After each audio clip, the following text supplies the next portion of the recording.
that we're sponsoring here with One America. This is the second out of 6 little mini webinars we are going to be having over the next couple of weeks.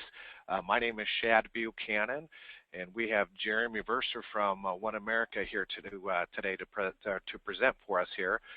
If I'm not mistaken, Jeremy, I think we're going to go over some joint life policies today, aren't we? Yeah, you know, as you mentioned, Shad, we've got a series going, and this first, the first one, if anybody wasn't able to tune in, was kind of more of an overview, a 10,000-foot overview of why these life and annuity-based solutions are becoming so popular, and many agents and advisors are latching on. And this one's going to be more designed to just cover some of our lump sum cash funding options with joint options and lifetime benefits. Fantastic. That sounds great. Are we ready to start it then, Jeremy? Yes, sir. I'm ready when everybody is as well. I believe we are ready. Let's go ahead and get started. All right. Thanks, Shad. Hey, again, I'd like to just thank everybody for taking time on this Wednesday morning or afternoon, depending on where you are in the country. And hope everybody's off to a productive week. Again, today's kind of goal here is this mini webinar series we're doing is rather than keep you on for an extended period of time and try to crunch through all of these different solutions that we have to offer, is to kind of take a sales idea each time and run through it and make it a quick 20-minute webinar, so you've got something you can walk away with and grasp. So, our first webinar, just to kind of rekindle some of what we covered, was, we really are looking at why the industry has moved towards these life and annuity-based LTC plans. Not to say that traditional long-term care won't always be around, but you got to face the facts, and the simple facts are that traditional long-term care sales continue to decline. Companies continue to back out of the marketplace, and asset-based, and when I say asset-based, I mean life or annuity-based LTC policies, continue to have year-over-year 30% increases in sales. So many agents like yourselves obviously are at least interested in it, and many are actually bringing up this conversation with their clients and finding it's a lot easier of a proposition when you can go to somebody and say, tell you what, we have this risk that we need to protect. But unlike the days of old, we can reposition either a lump asset, or you can pay into this thing over time, whether it's monthly, quarterly, or annually. And now, if you don't need care, like we hope we all don't, it's still a benefit to you while you're alive as an asset, and to your heirs as a death benefit. Yet if you do need care, there's coverage for 1 or 2 people for up to an unlimited lifetime benefit period. And best of all, if you are paying a premium, your premium is fixed and guaranteed to never increase. So it's just been a very, very great story to tell, perfect storm, and I give you all kudos for being on this call, because I think more and more people, are beginning to grasp this, more and more agents and advisors, but there's still a tremendous opportunity because there's still plenty of folks that haven't addressed this risk with their clients yet. So that being said, what we're going to focus on today, I'm going to get away from this PowerPoint real quick and just pull up a quick one-pager that I will send to Shad, and they probably already have this, but I'll make sure that they have it. Oh, by the way, a quick housekeeping note too. If anybody has questions and you're viewing our screen here, you'll see there's a box for chat that you can actually type in questions. So go ahead, and if any questions come up, type them up, and Shad and I will address them at the end of the webinar here. So looking at the screen, though, what you'll notice here is one of the unique things we have here at One America is we have a whole portfolio, which we kind of touched on briefly on the last webinar, but we have both life and annuity based. So some people, they want to look at our solutions and go, man, you guys have like 8 products or 7 products, when in reality, we only have 2. We have a life-based policy, which you see on the left-hand side there, the blue, and we have an annuity-based policy, which you see in the green. The only reason why we have so many variations is because we've got to have a separate variation for each type of potential funding that you and your client may need to use. So rather than say we only accept lump sum cash money, or we only accept 1035 annuities, we say we'll accept both. We'll accept ongoing premiums for people who don't have lump sum. We can work with qualified assets. So this is why we have these variations, and it's one of the many reasons why you are working with Premier and calling Premier, is because they know this stuff, so you don't have to know which exact variation we're going to use. You just need to know the situation that you have with your client. Hey, my client's 69 years old, married or not married, has most of his money and assets or qualified assets. So we'd be looking at using that. And here's the health issues that we know about. If you can kind of give Premier that information, they'll be able to design this. And we work closely with Premier, of course, to help design these to give you the best solution for your client for that particular instance. So today we're going to focus on our life-based policy. And we're going to start with what many of you may be familiar with, because there are other hybrid or linked benefit policies out there. There's two different types, and we won't get too in-depth with it today. There's a chronic illness rider, which goes off of Section 101G, and it's not allowed to be marketed as long-term care insurance. It can't be sold as long-term care insurance. It's just it's an acceleration of a death benefit for chronic illness. Usually that means the client has to have a permanent situation, and sometimes they're very limiting in scope. And then you have what's called a true hybrid policy, which goes off the Section 7702B of the HIPAA, and that's what we are. And we actually created this concept in 1988, lobbied for the tax benefits for the HIPAA in the early 90s, got the tax benefits in 96. But you'll know there are other policies out there, and Premier, the nice thing about working with Premier is they've got access to all these policies. But I think one of the reasons they've chosen to have One America here and myself on this call is because we, without a doubt, not only have we been doing it the longest, we have the most extensive portfolio. So rather than just a cookie cutter, here it is, take it or leave it, this is all we offer, we say, well, what's important to you, Mr. or Mrs. Agent, your client, and we'll build around that. So, but the reason for starting with lump sum cash is because it's probably the most easy of the concept to understand. We're just using cash that may be sitting on the sidelines. There's so many folks out there that are retiring or retired that have, CDs, cash sitting somewhere earning nothing and no long-term care plan. And they need somebody like yourself to broach that subject with them. And so we'll look at on the PowerPoint how to go about doing that. But we're going to start with the lump sum funding with cash, because that's what a lot of the competition out there, with a lot of these policies, all they'll accept is a lump sum of cash money or a 1035 exchange of an existing life policy, either or, and we will as well. So one of the competitive advantages we'll have that Shad mentioned there earlier, excuse me, is we happen to hold a U.S. patent, which you can see here, I'll kind of highlight. We happen to hold a U.S. patent on a joint second to die life LTC hybrid policy. So you'll notice whether you're calling XYZ company or Premier and saying, hey, I'd like to see if this company, what they can do for this couple. Every single other policy out there is going to have to write one policy on the husband, for example, and one on the wife, because they can't infringe on our U.S. patent. So some of you may be thinking to yourselves, well, what is the advantage of having a joint policy? Well, there's numerous advantages, but to name a few, number one, as most of you probably guessed, when you enter into a second to die joint policy as opposed to two individual policies, that there is a cheaper overall cost of insurance, which in turn translates to you and your client better care benefits and death benefits on an aggregate together than they would on two individual policies. The company can be more generous because they know they don't pay the death benefit out until the second death. From an underwriting standpoint, it's not to say, and I want to be very clear on this, it's not to say that we won't accept or that we would accept somebody that's uninsurable as long as they're on a policy with somebody that is insurable. That is not the case. We still need both people to be insurable. However, there may be a situation where we're looking at a couple and we feel the gentleman may be more likely to just, pass away from a heart attack or something.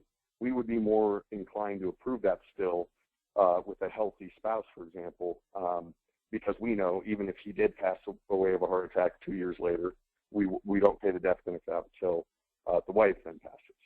So, that's another advantage to having a joint policy. And finally, we don't know who's going to need the care and how much, folks, right? I mean, we know statistics, but statistics are only the difference between two extremes. So if we just go out and sell every male a 2-year plan and every female a 4-year plan, then we're going to have some people that have too much coverage and some people that are severely underfunded. So what we're going to show you today is a way to give each of them an unlimited benefit to plan for the worst case scenario, yet offer all these other benefits while they're alive and if they pass and don't need it. Okay, so the advantage of having a joint, again, is we can accommodate who needs the care and when. It's not like here's your pool of money and here's your pool of money, and once you've used yours, it's gone. Because I would make an argument, many of you are on this call today, not only to protect your clients and their families, but it's also a way to protect your assets under management.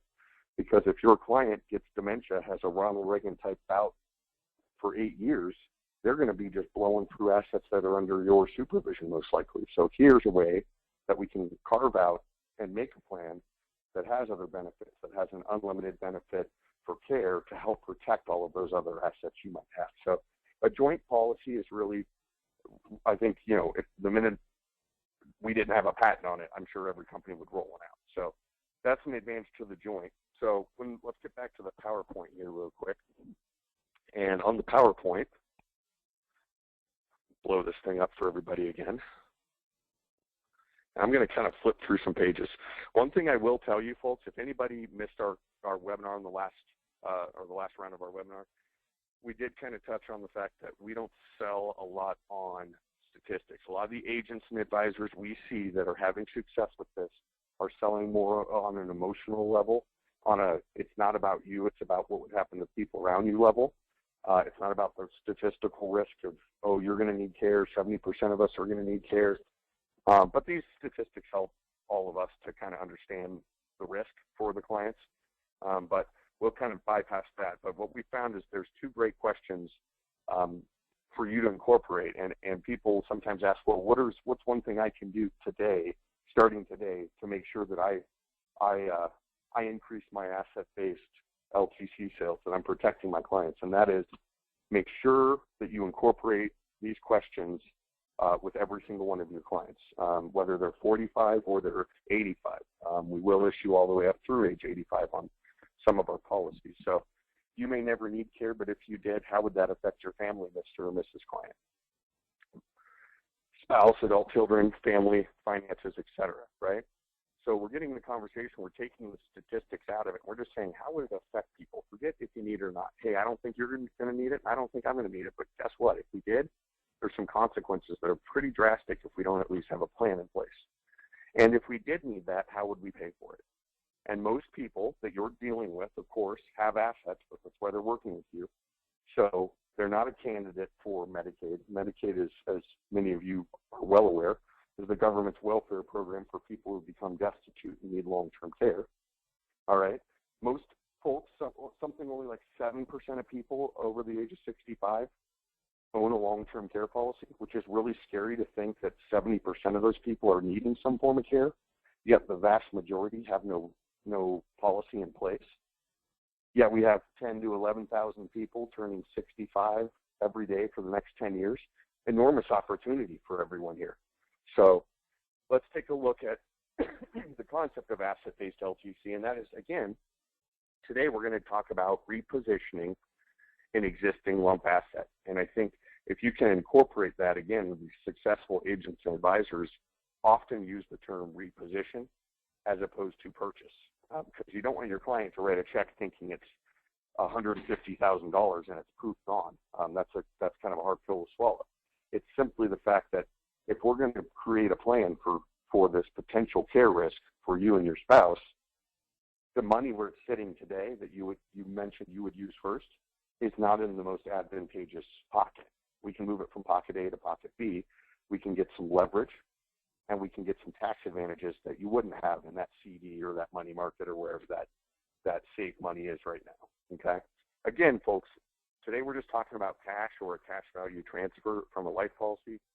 We will get into in our future webinar series qualified dollars, people who need to pay ongoing premiums, annuities, et cetera. So let's go ahead and, well, I'll take a look at this as an example here, but we reposition the asset. In this case, as a hypothetical example, the $125,000 CD, for example, leverages to a $250,000 death benefit. If it's a second to die, it doesn't pay out until both people pass. And then after the death benefit were to be depleted, so if one person needs care, they have access to their death benefit tax-free as a living benefit. And then after the death benefit were to be depleted, there's an unlimited lifetime LTC benefit. So once the death benefit's gone, there's no more cash value, there's nothing left to go to the heirs. They're into this rider that just ensures that they have unlimited coverage, which is another huge competitive advantage for us here at One America, because we're the only, and Chad, feel free to intervene, but we're the only A-plus rated company, matter of fact, A, that I'm aware of, period, and really the only company I'm aware of, to still have an unlimited lifetime benefits rider. So, you know, a lot of these other policies are 2 years, 4 years, 6 years, something like that. So, again, my concern, if I was sitting in your shoes, wouldn't be the client that needs 2 years nearly as much as I'm concerned about that client that gets dementia. So have an unlimited benefit covers both people. By the way, folks, when I say joint, I'm often referring to husband and wife because that's where we see the bulk of our business. But I want to make sure everybody knows on this call, and Chad and Kathy and the folks at Premier are very well versed in this, and they're well aware when you call, they'll remind you. But a joint policy doesn't have to be a husband and wife, folks. It could be a brother sister. It could be business partners. It could be same-sex couple. It could be boyfriend and girlfriend that have lived together for a few years. Anybody with what we would consider an insurable interest. So keep that in mind. All right. So also, I'm going to get if I may interrupt, and I apologize, but we have a 25-year age gap we have to keep that in with as well. But that also opens up, you know, another scenario like for myself, like I've spoke with you about setting one of these up for myself and my son. So that's another option that we can use that with as well, as long as the children are within 25 years of age from the parent. Yeah, there are a couple caveats, just like you mentioned. Thanks for bringing that up, Chad. 25 years of age, so we can't unfortunately have a Hugh Hefner deal where, you know, the gentleman's 90 and his spouse is 60, you know, but that would exceed that 25-year gap. But we find with a lot of retirees these days, a lot of folks had kids young, you know, had kids at 19, 20, 22, 24. So that is a very viable option for a lot of the retirees today. And then the other sort of caveat to that, it's also kind of a competitive advantage. But, you know, all of these life LTC policies typically tap out around 79 or 80 is their max age. And remember, all the other companies can only write an individual policy. So if the husband's 82 and the wife's 76, they could write a policy on her but not on him. With us, we're going to go by a joint equal age. So if he's 82 and she's 76 and their joint equal age is 78, let's just say, we could actually write that policy on both of them together, whereas he would never be able to get a policy by himself anywhere else. Of course, he'd have to be insurable, and we don't allow the max age to be over age 85. So there are some caveats. Again, obviously, Chad's very well versed in this, but just really, it's very advantageous, and it's not something everybody knows. So the more you familiarize yourself by running illustrations with Premier, the more you'll learn this stuff, and that's how you learn. We like to say that you don't need to be the product expert. You can just be the opportunity expert. Find the person who doesn't have this plan in place that's open to the idea that it might be something that they want to protect. Bring the case to Premier, and they'll design it for you. So let's take a look real quick at a couple hypothetical examples and how this policy works real quick, and then that'll kind of bring us home. So, you know, with us, we have two portions to our policy, and this is the easiest way to explain this to your client as well, folks. You have two portions to this asset care policy. And by the way, it's a whole life chassis for all of you on the call. A lot of our competition uses UL. Nothing wrong with the UL. We've chosen to use whole life because of the safety and the guarantees. You know, we guarantee a minimum cash value growth of 4%, even in this low interest rate environment. We have to pay that by law. But it's a whole life chassis, and it has a rider that is an option that you can attach to it. So Mr. or Mrs. Client, this policy has two options and two portions to it. The first portion would be the ability for us to reposition this asset and immediately leverage up to a leveraged death benefit. Now, we are not entering into this policy for life insurance. You may already have enough life insurance. The kids may be grown. You don't care about the life insurance. That is not the purpose. It's a means to an end. The reason why we're leveraging it for life insurance is because that HIPAA tax law that was passed in the mid-90s allows for the life insurance in this policy to be used by either one of you tax-free for any qualifying long-term care. By the way, a lot of folks are having success by using the word extended care, because when your clients hear the word long-term care, they think nursing homes, they think premiums, they think bad press that they've heard recently. So extended care, you know, this is going to cover, if you want to stay in your home as long as you possibly can, this is going to cover that. In-home, assisted living, hospice, nursing home, the whole gamut. The qualifications, which you have to have in order to be able to comply with the HIPAA guidelines to have this tax-free care benefit, are either 2 of 6 activities of daily living, which one can't perform, or, as we're seeing more and more of now, a cognitive impairment that deems you need some supervision. It's got to be a pretty serious cognitive impairment, which is dementia, Alzheimer's. You know, we're living longer, but the mind goes. So same thing that you're probably used to with qualifying for long-term care benefits, all right? So Mr. or Mrs. Client, you would use your life insurance policy death benefit, dollar for dollar, tax-free for each one of you until that death benefit is depleted. At which point, if we would have added the lifetime benefits rider or continuation of benefits rider, which you do have to add prior to issue, then that monthly benefit that each of you would get for care would last indefinitely, all right? And that's pure LTC coverage behind this asset-based plan. So a lot of people say, Jeremy, how in the world are you guys able to still offer lifetime? Or how are you guys doing this? You know, everybody else, all these other companies are back now in the industry. Well, remember, they were in a traditional long-term care insurance world where their lapse ratios that they assumed were completely inaccurate. And, you know, folks are just getting their pool of money by paying a annual or monthly premium. Well, with us, a lot of our business comes in. We still see a lot of ongoing premiums like that, but a lot of our business is also lump sum. So if you think about it, a great way to explain it to your clients, they think it sounds too good to be true, is it's like a high deductible plan, folks. Before I get into the lifetime coverage for long-term care, I've got to blow through my own dollars and my own death benefit. So if I put $100,000 into this thing and I need care 10 years from now, the first $100,000 I'm using is my own. So it's like a high deductible plan, which almost all your clients are probably going to be familiar with health insurance. So they've got to blow through their deductible before they get into the company's leverage and the company's right. All right. So here's how our policy works. The client has the ability to either draw 2% per month of the death benefit, 3% per month of the death benefit, or 4%. These are not capped out at certain ages. It's always available on this product, no matter how you fund it. Okay. Again, today we're focusing on lump sum, but even if you were ongoing premiums, it would be the same. So you are giving the client access to either 2, 3, or 4% of their death benefit per month per person. I'll say that again. Per month per person. The reason why I repeat that is a lot of people call Shad up and ask them that question. Hey, I see that their monthly benefit's $6,000. So if they both need it, they have to split it, right? The answer to that is no. On all of our policies, life or annuity based, whatever the monthly benefit is, if it's on a joint case, that monthly benefit is available per person. So each would get $6,000, even if they're on claim at the same time.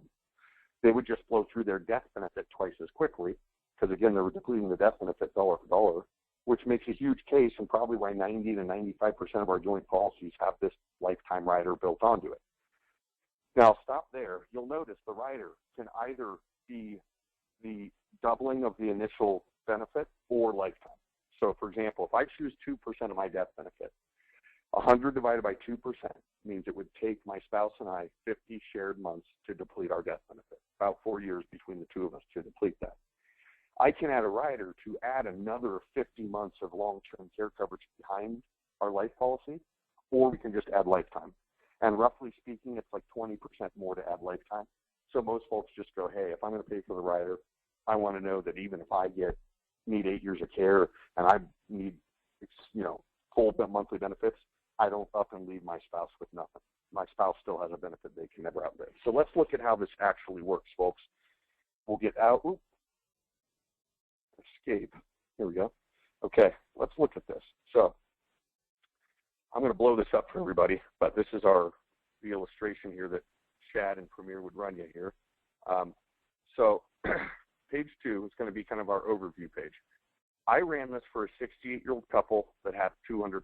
Why did I run $200,000? Well, do we see plenty of cases that are $40,000 or $70,000 or $100,000? Sure, absolutely. The reason I ran it is because I see a lot of agents quote other policies out there and say, can I see what $100,000 on him and $100,000 on her would do? Because, you know, there's no bonus for certain dollar amounts. If you show a client a $100,000 illustration, $50,000 would be exactly half of what you're showing them in the benefits, and $200,000 would be exactly double. So 100 is just a good place to start, unless you know the client just doesn't have that asset to reposition. But the reason why I show 200 and the reason why I show the folks 68, number one, if they were going to have to write 100,000 at XYZ company on him and 100 on her, we're going to combine their 200 together. Okay. And why are they 68 years old? Because today we're focusing not on ongoing premiums, but we're focusing on lump sum cash, which generally speaking, and I'm sure Shad and the folks at Premier would agree, usually when we see people with a lump asset of 100,000 each, they're not 45 years old. They're not 55, unless they just inherited some money. Usually these are folks that are retired that say, yes, I feel comfortable not needing this for income, and I'll reposition it to protect for this risk. So that's why I made them 68. Again, folks, will go through a joint equal age of 80. So we still have a lot of room to play here, but I'm showing you some newly retirees, let's say, some of these 10,000 people a day that are retiring for the next 12, 13 years. So we repositioned the 200,000. Now, going back to the PowerPoint real quick, folks, I didn't mention this, but we could pay this life insurance policy premium in a lump sum, so we could stick the 200,000 in there, and then we could pay for the rider as a separate ongoing premium if we'd like. Why would one do that? Well, the reason why people like paying that rider as an ongoing premium is because let's think about that. The rider premium, it is not building cash value. It is not building death benefit. It is purely ensuring lifetime coverage behind the life insurance policy. So the IRS considers the ongoing long-term care premium or rider premium as HIPAA qualified LTCI premium. In other words, what that means to you and your client is if they could deduct a traditional long-term care insurance policy premium, they could deduct our rider. So they'd need to work with their tax advisor. You know, it's graded by age as to what amount they're capped at each year for the deduction. But that's why people like to do that. But if you're comparing this to any of our competitors out there, what they usually do is they usually give them each a 4 or 6 year plan. They use a UL chassis and they build that additional coverage, that 6 years into the cost into the UL. So you never see the cash value grow, and you actually a lot of times see death benefits decline. So I'm going to be fair to the competition. I'm going to say in this instance, what we're going to do is we're going to pay for that rider in full up front. We're not going to have an ongoing premium. So this would have been a situation where you called Premier up and said, hey, these clients, between the two of them, we can reposition 200. That's what we got to play with. We don't want an ongoing premium. We just want to have that lifetime benefit included in the 200 that we're going to reposition over here with One America and Premier. So what we do is we can back the cost of the lifetime rider out of the policy, okay? And that's why you see this asterisk up here. Well, if I scroll down to the bottom, you'll notice that it indicates that $29,651 of the 200 was used to pay for the lump sum single premium lifetime rider. For those of you that paid attention to my last page, I said if you're going to give your client access to 2% of the death benefit, it would take 50 shared months. So you can tell that we did 2% here because their base policy, their life insurance policy would last 50 months, and then behind that they have lifetime coverage because we took that chunk and paid it all in full. So another way to think of it is we put about roughly $30,000 towards the rider and the other $170 towards the base life insurance policy. So that $170 created a death benefit of $301,962. Each insured can pull 2% of that $301,962 per month, which if you did the math would give the $6,039 each per month. One of our main competitors, by the way, if you were to run $100,000 on him and $100 on her on a 68-year-old couple, it's going to give him like $5,500 a month and her like $5,800 a month for 6 years each, and that's it. So we're using the same 200, and again, the power of having a joint here is the cheaper overall cost of insurance. We're giving them more money each per month for an unlimited period of time. So they're getting $6,039. Remember, if they both need care, they each get $6,039, which would mean they could, in theory, blow through their 50 shared months in 25 months, right? Because he took 25 months, she took 25 months, the death benefits become depleted, but their $6,039 continues indefinitely tax-free for any qualifying long-term care for each of them for life. If I recover and get better, and then 10 years later I get sick again, that lifetime benefit is still there, all right? So that's kind of the how that works. The cash value is only going to be $170,000, okay? We've got a return of premium feature when you use this 2% payout. We're going to give them their $170 and the life base policy back at any moment. And as a matter of fact, I'll show you here shortly, it begins to grow. But the rider premium is only got a 1-year guaranteed return of premium. So after 1 year, that $30,000 for the rider, it falls off. But here's the advantage, folks, of using a whole life chassis. When we go through here and we look at our guaranteed cash value column, you'll notice there's a cash value and a cash surrender value. Well, the cash value takes the initial premium expense charge hit, like most whole life. But notice what really matters to you and your client is the cash surrender value. Well, in year one, again, I can get my rider back plus this 170, so the clients have a whole year to get their 200 back. But after that, the 30,000 for the rider falls off. Now I just have cash value, but I have my guaranteed 4% minimum, and I have an 11-year declining surrender, like very typical of these life policies. Matter of fact, some are 13, 14 years. But what does this really show me? Well, on a guaranteed basis, assuming interest rates never go above our 4% minimum, by year 12, your client in this example, their cash value would have grown the cost of that rider back. So after 12 years, that 170 grew the cost of having the $30,000 unlimited benefits rider back. Pretty strong story to tell. It's a whole life chassis, so in the meantime, during those 12 years, if something happens, they can always liquidate and get that whatever their cash surrender value is, or they could take a loan against the policy like any other whole life. So that's our nutshell lump sum approach. Again, folks, it doesn't have to be very complex. It's pretty simple. We have a life policy, and I'll pull up that PowerPoint again. We have a life policy followed by the option to have a rider behind it. The life policy can be paid as an ongoing premium. The rider can be paid as an ongoing premium. Today, we're focusing on lump sum. So the life policy could be paid in a lump sum, or they could pay that as an ongoing premium. So a couple more illustrations that we'll run through real quick here, just simply because we've got all the foundation now. Same clients, same 60-year-old clients. I'll blow this up again. Same 68-year-old clients, same 200,000. But guess what? This is a situation where you called for me and said, yeah, we don't care as much about the death benefit or the cash value. With this 200,000, we want to get the best care benefits. So let's lower the cash value, let's lower the death benefit, let's get more care. Well, how do we do that? We move them up from a 2% payout of their death benefit up not to a 3, but all the way up to a 4. That's our highest payout available. So stop and think about that. If we're going to give your clients 4% of their death benefit out each per month, now that means it won't take them 50 shared months to get through their death benefit. It's only going to take them 25 shared months. So the company knows statistically these clients are probably going to get into the rider. And the rider is our true risk and our true cost. So I hope you all would agree it makes sense that the rider cost would be more expensive when someone's going to get more benefit out per month. So in that instance, if you look at the 200,000, look at how much more the rider was. It wasn't 30,000.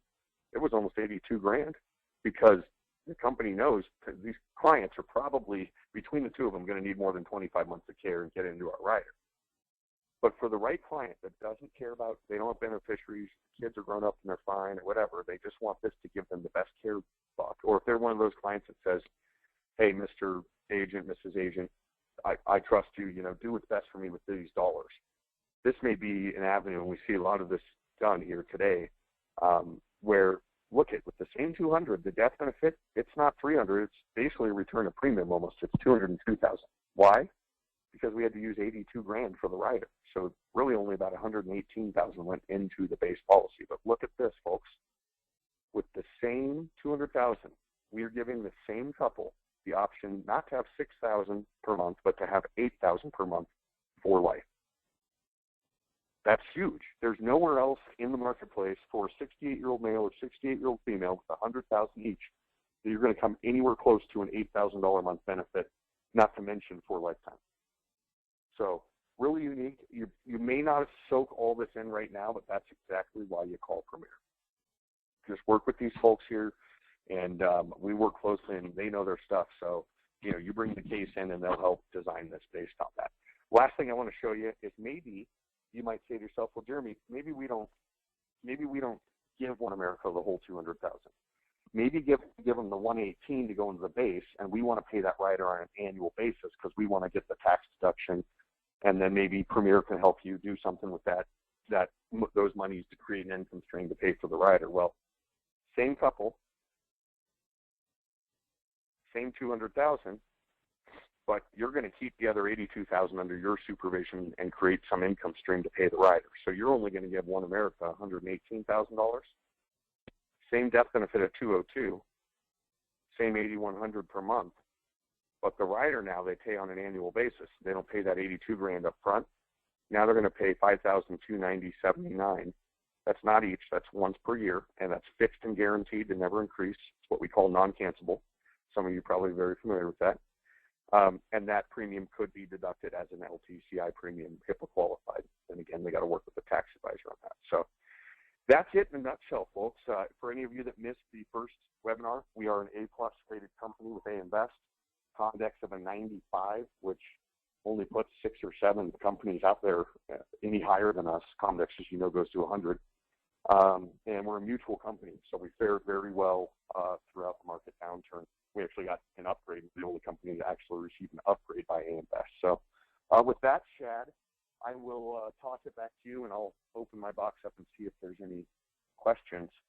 I don't see any yet, believe it or not. So either I'm well, Jeremy, I do see a few questions on my end here. Oh, I think you may have covered them, but we'll cover them just in case there's some more questions regarding there. But okay. I guess number one, I guess it looks as if there's some questions on with the lifetime rider. If one insured goes on claim, is the premium for the unlimited rider waived?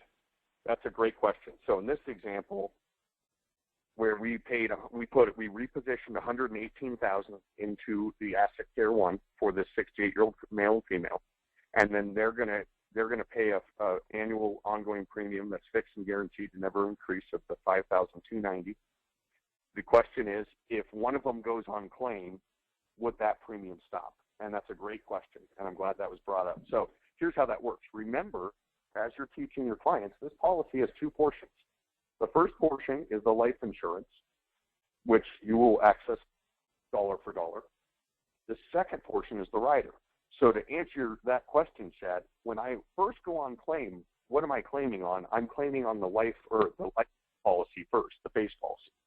So that first 25 months that it takes me to blow through my life policy, I still got to pay my rider each year because the claim is not onto the rider. But assuming the question that was asked assumes that the base policy then has become depleted and the rider, now the claim goes on to the rider, to answer that question, as long as one person is on claim on that rider, then the premium is automatically waived, even though the other spouse is in no need of care.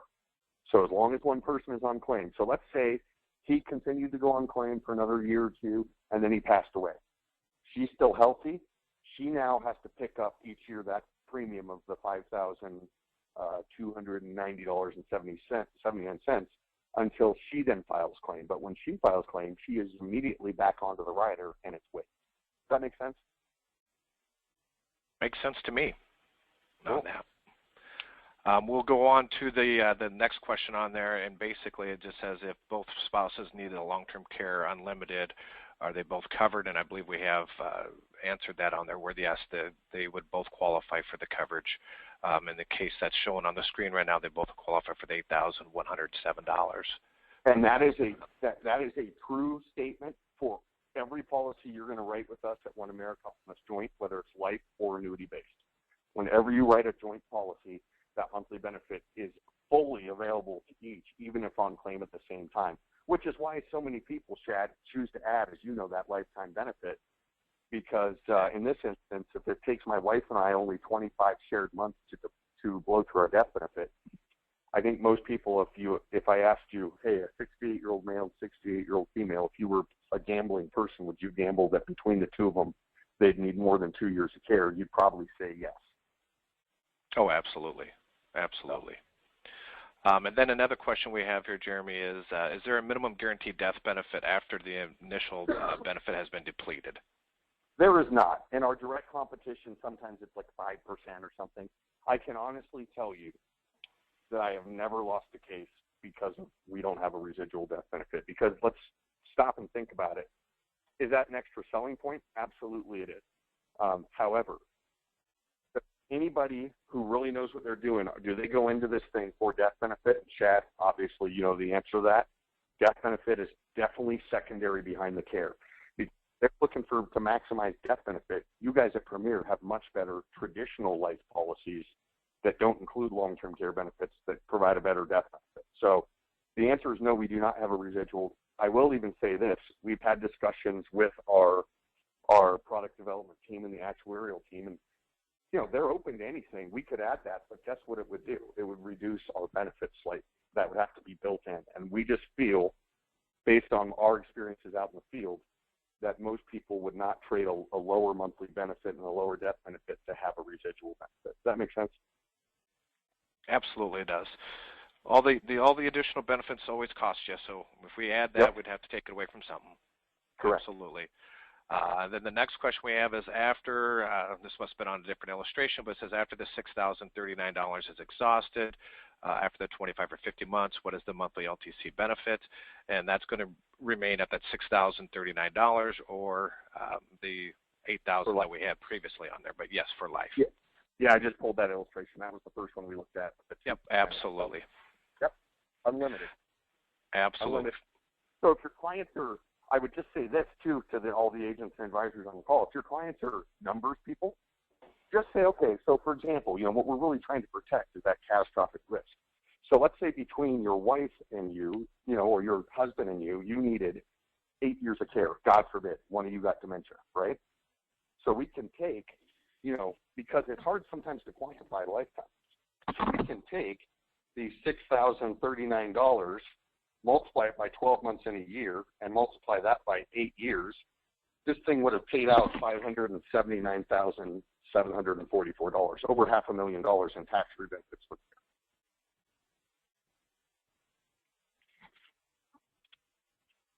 Which is awesome. That is awesome. Yep. Next question on there, Jeremy, and this is going to be more for you, I believe. I had asked, could you restate or paraphrase about the statistics? Sure. So what I said about the statistics, and I'll go back, and Chad, I'll get this PowerPoint over to you, because we'll kind of use this PowerPoint as a chassis, if you will, for our discussions on our upcoming continuation of our webinar series. But absolutely, and Jeremy, I'm not to interrupt you, I apologize, but we are recording this as well. So okay. For everyone who's on, you can certainly call in here to Premier, and we will have a recording available for you later this afternoon on it as well. But perfect. So, just to paraphrase, we just have found, a lot of people want to gravitate towards what are the statistics, and then they want to go out and they want to sell their client the exact statistical need, and so what I mean by that is, they want to go out and say, hey, Mr. and Mrs. Client, you're 68 years old. Well, there's a 70% chance you're going to need care. The problem with that is the minute you tell your client that, all of your clients, me, you, all of us, we just assume we're in the 30%, right? We just assume that the 70% is they're other people. Oh, we'll go out with a shotgun or whatever, My long-term care plan is going out in the woods or whatever it is. But when reality strikes, we know that's not the case. But the point is, statistics just don't seem to sell the stuff, all right? And then for you as the agent, if you say, well, the average female stays 3.8 years and the average male is 2.2, the problem with that is when you look at averages are just the difference between the two extremes. So if you sell everybody 2 years for a male and 4 for a female, what happens to the people that you're really concerned about that need 8 years of care? So again, another case for the lifetime benefit. that we have everybody protected for the worst case scenario with all of the other living benefits and death benefits if they don't need it. And here now we have a protection because we don't have a crystal ball and we don't know who's going to need the care and how much of it. So statistics, we found that the successful agents and advisors are not relying heavily on them. They know them, but they're not relying heavily on them. And just like you said, they're the successful producers out there, and that goes with a lot of the different fields in our industry here, is the successful people out there are actually selling the concepts and not the statistics and the products themselves. Exactly. Yeah, you could sell an asset-based concept from a very simple hook for your client. Hey, you know what? There's this risk of care out there, and by care, I don't mean nursing homes. I mean, you know, you and your wife might want to stay in your home. You need some help. She can't lift you. You know, you need somebody to come in an hour or two a day. You know, that's care, and that's the risk that we have, and that is not cheap, and it continues to get more expensive. And right now, you're self-funding. You're going to pay dollar for dollar, retail dollar for that at whatever cost it might be. Well, what if we could show you a way that you could simply reposition money that you already have, that you would have to use anyways, and now you can get an unlimited benefit that's tax-free for this potential care. But the best of all is if you don't need the care like we hope you don't, it leverages up as a death benefit for your heirs tax-free, and you still have access to your cash value while you're alive, so it's not gone. You know, it's really hard for somebody to say, huh? Tell me more about that, right? I mean, that you really have to have a client that's adamant that they'll never need care. So anybody that recognizes that risk is a candidate. Absolutely. Then we'll move on to the next question here that says, I noticed there's a 30-day wait for home care services. Medicare typically covers 100 days. Is there a delay in payment? No. I mean, the only delay that can occur is for us to start the claim process and get the claim approved. There is a process. There's a form like there is with any company. The doctor says, yeah, the client can't perform 2 of 6, or they have cognitive impairment. You know, that means they need supervision that's serious. And then we require a plan for care from a care provider, what the state would consider a care provider. Some states actually require their license. But so let's say the in-home care provider, they've got to provide us a plan for action. And usually what they'll do is they'll bill us directly. So even though we call it a reimbursement policy, usually the client's not and their families aren't paying the bills. Usually the company, the care provider, just bills us directly. So the only delay is if there's a delay in getting us what we need to be able to accept the claim. But once that claim is accepted, the 30-day wait starts. And so, good point. I mean, Medicaid does cover.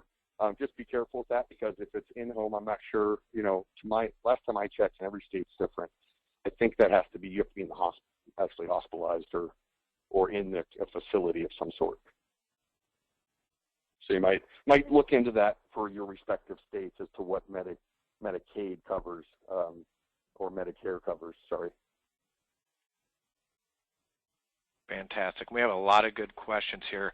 Just a few more here so that we can wrap up here. Jeremy, when funded with qualified assets prior to age 59 and a half, is there 10% IRS penalty? Good question. As a matter of fact, I'm glad you brought that question up, because we're actually going to, I don't recall, Chad, we'll have to look. Our next webinar, which I'm sure maybe you'll be able to, in the meantime, look at what date we scheduled that for. I'd have to, since reviewing my screen, I'd have to go on my calendar and look. But what date and what the topic is. I know the topic is it's either the ongoing premiums, which has become very popular because folks don't like traditional, they don't like premium rate increases, et cetera.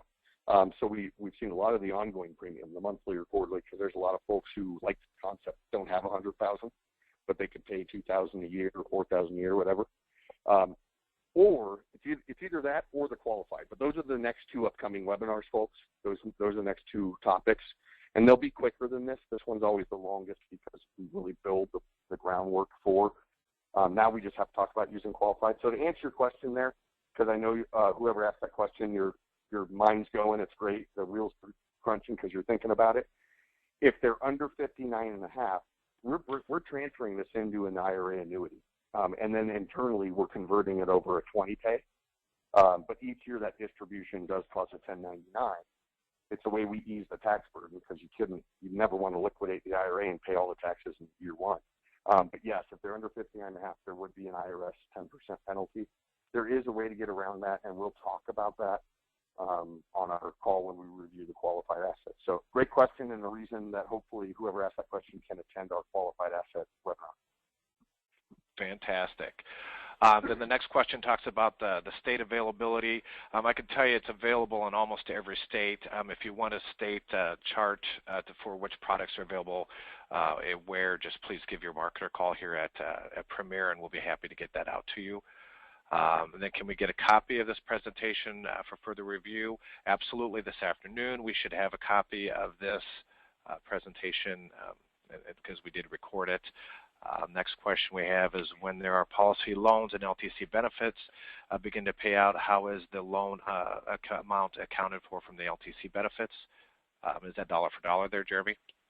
Yeah, so it's actually pro rata.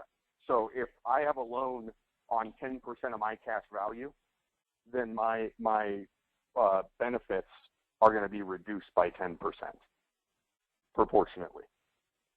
Okay. Perfect. Otherwise, you could get smart and deplete 90% of the cash value and still have, dollar for dollar only reduction of your care benefits. So, unfortunately, I think insurance companies caught on to that strategy and they made it more of a pro rata proportionate. Perfect. Next question.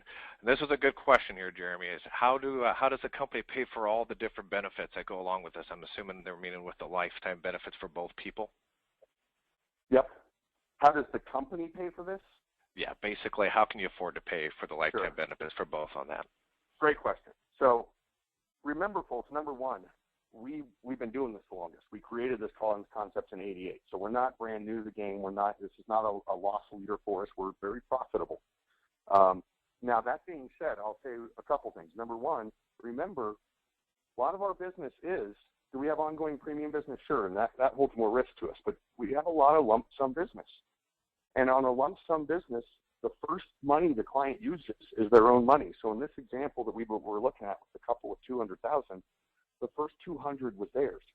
There are going to be people that need a claim for only 6 months or a year and a half or whatever, and they never even get into our rider, and that was complete profit for us. But there are people that are going to need extended benefits for 8, 9, 10 years.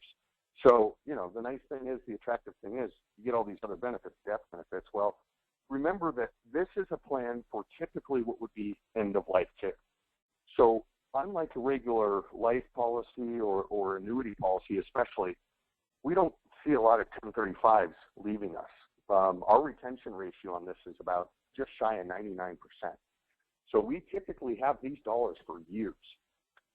And we're very conservative in our investing, but the point is, not everybody's going to get in this rider, and the folks that don't, we made good money on that. And the death benefits, they're much lower than you would get on a traditional life policy.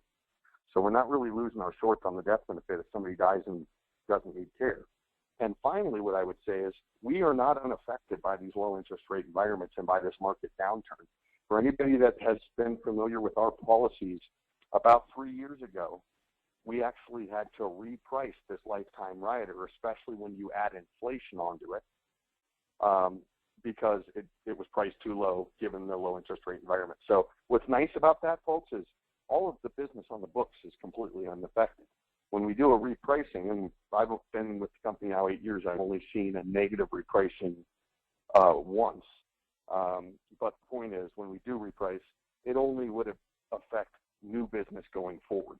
So I hope that helps answer the question. But, again, how long have we been doing it, our experience with claims, the fact that we have had to adjust pricing in the past, and the simple fact that a lot of people, they're going to use their own money first, so our risk is only after they use their own money. And keep in mind, like Jeremy mentioned earlier, One America was, if I'm not mistaken, the only company that got a rating increase during the big financial crisis. To A+, superior Correct. Rating, A+, Invest. There were 29 downgrades from large companies that, we don't want to see anybody in the insurance, world get downgraded and take government bailout money. I mean, that's not good for any of us. But if your clients go, who the heck is One America, to be able to tell them we're the only company that was actually upgraded from this downturn, and talk about how we rank against our peers, that we're in the top 7% of all U.S. insurers, is a good story to tell. Absolutely. And then the next question is, any inflation protection? Great question. We can put inflation both on the base policy and on the rider. And as Chad will attest, we virtually never see inflation put on the base policy because it's quite expensive. Remember, the base policy is the life insurance portion that they're going to tap into first. So if somebody's doing a 4% payout and they're going to use their own money for the first 25 months, generally we'll see people not add inflation to that and then maybe add like 2 or 3% inflation onto the rider. So in other words, when I go on the claim, God forbid, 20 years from now, I'm still only going to get my $8,000 each month for the first 25 months. So if care's costing me $12,000, I'm going to pull from out of pocket to help supplement that for the first 25 months. But then the minute the 26 months hits and I get into the rider, if I had added, let's say, 2% inflation, all of a sudden now my payout, let's just say hypothetically, is now $12,000 a month. Well, that $12,000 kicks in. It continues to roll up by 2% every year, even when you're on claim. And if my spouse needs care 10 years later, it would still be rolling up there for her on this lifetime rider. So there are inflation options. If your history is in traditional long-term care insurance, I would just ask you to step out, take that hat off, and step away from that, because this is a whole different beast. You're not going to nearly have all the bells and whistles that you have on a traditional policy, but you have some advantages that you absolutely don't have on a traditional policy, and it's the reason why these things are selling like hotcakes. Fantastic. Just a couple more questions we have left here, Jeremy. Next one would be, would a SEP IRA be eligible for repositioning? Sure. Yeah, absolutely. Again, we're going to want to look at their age, is there a spouse involved, et cetera. But definitely an IRA, whether it's SEP or, or if it's a 403B or whatever it might be, we can work with that stuff on our qualified assets, and that's going to be a webinar that is upcoming. I think the next one might be the ongoing premium webinar, and then the following will be the qualified asset. Again, they'll be much shorter than this. This is always the longest one because we're really building the groundwork. So, fantastic. The final question here is, would Heart Meds disqualify a client? No, not at all. As a matter of fact, again, one of the reasons we can be much more lenient with our underwriting than a traditional long-term care policy. For example, we've accepted people with rheumatoid arthritis, which, insulin-dependent diabetics, things that traditional policies these days, if you're not in really good health, you're either going to be highly rated or not get it at all. Well, remember, again, it's that whole high deductible concept. We can take more risks there, and with a second to die policy on a joint, we can take more risks.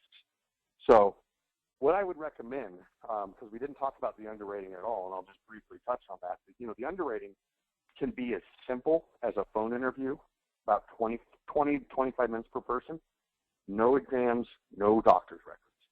That's for somebody that's healthy. I know, yeah, maybe they're on some blood pressure meds or something that's controlled, but I mean, they're in pretty good health, and they see a doctor on a regular basis, and they're going to reposition a lump sum with us. That would be a good candidate for simply a phone interview. Now, you're going to have people that have a number of health issues, or they don't see a doctor on a regular basis, or they don't have a lump sum and they need to pay a monthly premium. Those people are going to be more candidates for a traditional underwriting where we would require exams and or doctor's records. Best thing to do is work with your marketer at Premier, and we have what's called a pre-screen process. Probably nothing new to you, Audia, but this is a way for you to feel out what solutions would be available with One America, life or annuity, and what riders would be available based on your client's situation. It's just a form that you fill out. The client doesn't fill it out. You put whether it's a single or joint, and you put their ages, and then you put for each person what health issues they have. And then we'll come back, our underwriters will come back, and then we'll tell Premier, hey, based on what they put, and remember, it's only as good as what you put. So if something new comes up, when we pull records that the client didn't tell you about, that'll be a monkey wrench in the thing. But if they've told you everything, then we'll come back and say, yes, we would still consider. Most likely, we'll go up to a table 8 of 8. So they might say table 6 of 8.